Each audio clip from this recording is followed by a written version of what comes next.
Hi everybody. Today I want to talk about how my ex-narcissistic mother-in-law decided that she was going to threaten her own grandson.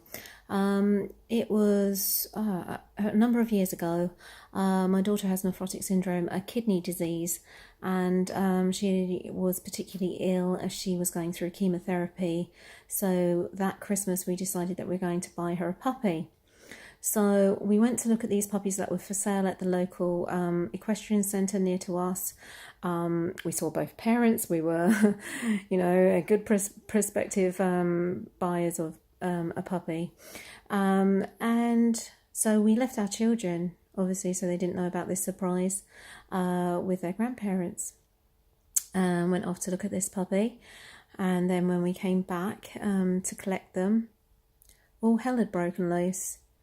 My ex-mother-in-law, who was training at the time to be a counsellor, who was had managed to skip doing a degree like everybody else does, yeah, right.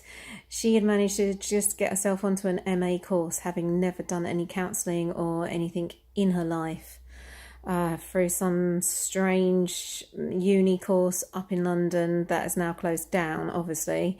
But at the time she was doing this. My son had gone in to her while she was on her computer and asked her for something. And apparently she'd gone into a massive rage and she'd threatened to punch him. And this had caused him massive, massive distress. And when we came to pick up the children, my father-in-law was trying to settle them and stop them from crying. My son was about 9 years old and my daughter would have been about 10. So they were fairly young. My son said that it was something minor that he went in to ask her for, and she just went into a massive rage. Obviously, can you be... I don't know. I don't even know how I would feel if I went into my grandmother and she threatened to punch me when I was 10 years old. I'm such a sensitive person, it would have just crucified me. But she felt, that she was okay to do that, and she flew into a rage and she said it. And then when we came to pick them up, they were obviously distressed, upset. We took them home. My ex-husband said nothing to his mum because he was so enmeshed with her. And I am utterly ashamed of myself. I said nothing to her as well. We had a row on the way home, my ex-husband and myself, about the situation because I felt he should have said something to her.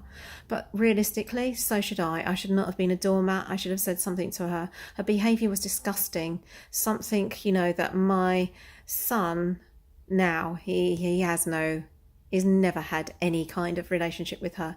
She is the person who thinks that because she is older, she should have respect. And it doesn't work that way. And even children can see it. My son has never had any respect for her, and neither have I, since she did so many things in our marriage. That was one of the things. Another thing was when she decided to write my son and my ex-husband out a £5,000 check so that he would just up and leave me. She also nearly made me late for my grandmother's funeral, which obviously if I'd missed, I'd never have got it again. She was making my ex-husband take photographs of her house that they were selling, and that was more important than me getting to my grandmother's funeral. This is the narcissistic way. This is the way that they think. This is her way, that she thought. She was spiteful and nasty. Another tale that she tells is, which she found really funny, was how my ex-husband, when he was small, must have been about 6 or 7, was asking for a cup of milk. And she said, he kept asking over and over and over again for this glass of milk. So I went to the refrigerator, got a glass of milk, poured a glass of milk for him, and then I poured it over his head. See, I don't get it. I just don't get it. Maybe I don't have a good sense of humour, or maybe that's the narcissistic way. I just don't understand. Why would his mother pour a glass of milk over her son's head and think it was funny? I personally think it was abuse. She thinks it was funny, and she loved to tell that tale, but it's abusive. It was abusive.